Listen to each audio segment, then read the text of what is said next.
आज class 12th में हम आपको पढ़ाएंगे गैमेटोजेनेसिस मतलब युग्मक जनन। बच्चों, युग्मक जनन क्या है? युग्मकों का जो निर्माण होता है पुरुषों में और महिलाओं में, तो जो युग्मक बनते हैं इनके बनने की प्रक्रिया को युग्मक जनन कहते हैं। युग्मक क्या होते हैं? अंडाणु और शुक्राणु। अगर स्त्री है, महिला है तो उसमें अंडाणु बनेंगे, पुरुष है तो उसमें शुक्राणु बनते हैं। तो इन्हीं को बोलते हैं युग्मक यानी gametes. The formation of gametes called gametogenesis, यानी गैमीट के बनने की प्रक्रिया को हम गैमेटोजेनेसिस कहते हैं। गैमेटोजेनेसिस की क्रिया कहाँ होती है? जननांगों में होगी। पुरुष है तो उसके टेस्टिस में होगी, स्त्रियां हैं तो उनके अंडाशय में होगी। यानी अंडाणु अंडाशय बनते हैं, शुक्राणु टेस्टिस में बनते हैं। तो ये सारी प्रक्रिया क्या होती है? जननांगों के अंदर होती है। तो बच्चों, gametogenesis are of two types. Gametogenesis में पहला प्रकार है oogenesis और दूसरा प्रकार यहाँ पर है स्पर्मेटोजेनेसिस।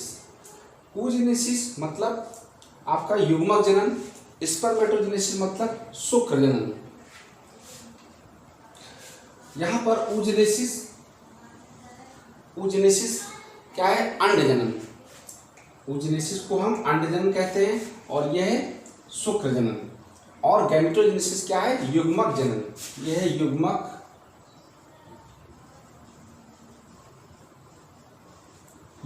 जनन। युग्मक जनन को हम गैमेटोजेनेसिस कहते हैं। तो मैंने बताया कि गैमेटोजेनेसिस क्या है। अब दो प्रकार का है, oogenesis एंड स्पर्मेटोजेनेसिस, यानी अंड जनन और शुक्र जनन। तो पहले आपको पढ़ना है, यहाँ पर मैंने बनाया है अंड जनन के बारे में। ये अंड जनन है यानी oogenesis। तो बच्चों, oogenesis की प्रक्रिया कहाँ होती है? अंडाशय में होगी यानी ओवरी में होगी। भ्रूणावस्था में जब लड़कियां जो है उनके बाल्यावस्था होती है और जब भ्रूणावस्था के समय ही प्राथमिक जर्मिनल सेल्स जो होती हैं उन्हीं में से ओगोनिया का निर्माण हो जाता है। छोटी छोटी सी यहाँ पर बनी है ओगोनिया। भ्रूण अवस्था में ही ओगोनिया बन जाती हैं, लेकिन जैसे जैसे लड़कियों की उम्र बढ़ती है, उनके मैच्योरेशन की स्टेज बढ़ती है, वैसे वैसे फिर आगे की प्रक्रियाएं ये ओवम का निर्माण होता है।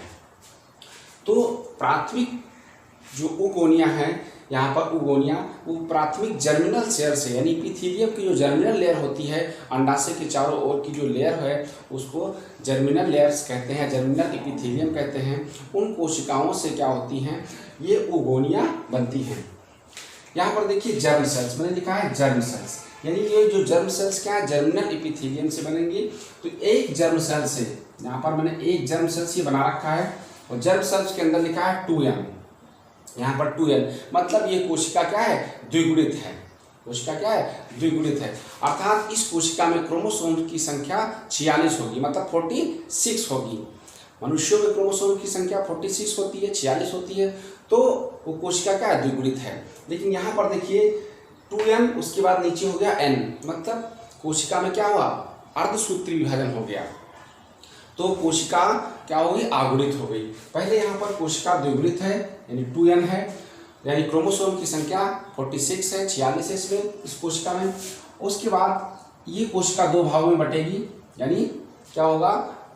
समसूत्री विभाजन। समसूत्री विभाजन होगा तो एक कोशिका से दो कोशिकाएं बनती हैं, लेकिन क्रोमोसोम की संख्या समान रहती है, आधी नहीं होगी।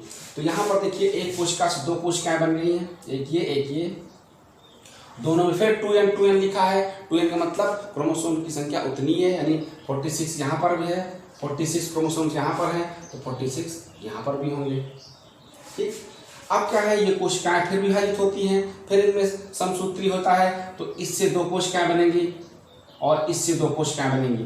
तो इस प्रकार से यहाँ पर 4 कोशिकाएं बनेंगी। 1 2 3 4, 1 से 2, 2 से 4 कोशिकाएं बनेंगी। इसमें भी 46 क्रोमोसोम्स कितने होंगे? 46। इन सभी कोशिकाओं में अभी क्रोमोसोम की संख्या 46 ही रहेगी और इनको क्या बोलते हैं? ओगोनियम। क्या बोलते हैं? ओगोनिया। यानी इस प्रकार से जो कोशिकाएं 4 बन गई, इनको हम ओगोनिया कहते हैं। अब क्या हुआ? इसमें से कोई एक कोशिका को हमने दिखाया है वृद्धि करते हुए। अब इस अवस्था को बोलते हैं मल्टीपल फेज। इतनी अवस्थाएं यानी 1 से लेकर के 4 जो कोशिकाएं बनी, इसको बोलते हैं मल्टीपल फेज, मतलब गुणन अवस्था। अब क्या हुआ, यहाँ पर देखिए छोटी सबसे छोटी अवस्था है ये यहाँ पर मैंने बना रखा है, इसको कहते हैं ग्रोथ फेज। ग्रोथ मतलब वृद्धि अवस्था। और यहाँ पर एक कोशिका, बस सिर्फ एक कोशिका बनी है, कौन सी, इसमें से कोई एक कोशिका ले लीजिए, ये भी ग्रोथ कर सकती है, ये भी ग्रोथ कर सकती है, ये भी कर सकती है, ये भी कर सकती है। कोई एक कोशिका को मैंने ग्रोथ करते हुए यानी वृद्धि करते हुए दिखाया है, तो उसी में से इन चारों में से कोई एक कोशिका वृद्धि करती है, और वृद्धि करने के बाद क्या होगा, इसमें भी कोशिका है 2n, यानी यहाँ पर भी क्रोमोसोम की संख्या 46 होगी। अभी तक क्रोमोसोम की संख्या 46 है, और इसको बोलते हैं क्या, प्राइमरी oocytes। अभी तक थी oogonia, अब इसको बोलेंगे प्राइमरी oocytes, यानी oogonia से क्या बनेगी, प्राइमरी oocytes। और इसका आकार क्या होगा, बड़ा हो जाएगा। इसकी आकार मतलब इसकी जो साइज है वो बड़ा हो जाएगा, लेकिन आकृति वही होगी, गोल होगी। अब क्या हुआ, इसमें मियोसिस होगा, यानी इस प्राइमरी oocytes में क्या होगा, मियोसिस की प्रक्रिया होगी। क्या होगी, मियोसिस मतलब अर्धसूत्री विभाजन। बच्चों अर्धसूत्री विभाजन में क्या होगा कि क्रोमोसोम की संख्या घटकर आधी रह जाएगी। अर्धसूत्री में क्रोमोसोम की संख्या घटकर आधी रह जाएगी, और केंद्रक क्या है, यहाँ पर 2n है। देखिए यहाँ पर 2n है, तो अब यहाँ पर n हो जाएगा, यहाँ पर n हो जाएगा। क्रोमोसोम्स यहाँ 46 थे, यहाँ पर 23 हो जाएंगे, मतलब 23 हो जाएंगे। तो इस प्रकार से यहाँ से दो कोशिकाएं बनेंगी, समसूत्री विभाजन होगा, और समसूत्री के साथ में मियोसिस विभाजन होगा। मियोसिस में क्या होगा, क्रोमोसोम की संख्या आधी रह जाएगी। तो इस प्रकार से यहाँ पर दो कोशिकाएं बनी, एक ये बनी है और एक ये छोटी बनी है। छोटी कोशिका को फर्स्ट पोलर बॉडी कहते हैं, यानी अंड जनन के साथ में क्या होती है, पोलर बॉडी का निर्माण होता है महिलाओं में। तो फर्स्ट पोलर बॉडी का निर्माण हो गया। इससे लिंग का निर्धारण भी करते हैं कि होने वाली संतान लड़की है कि लड़का है, यानी अगर लड़की है तो उसमें पोलर बॉडी दिखेंगी, लड़का होगा तो नहीं दिखेंगी।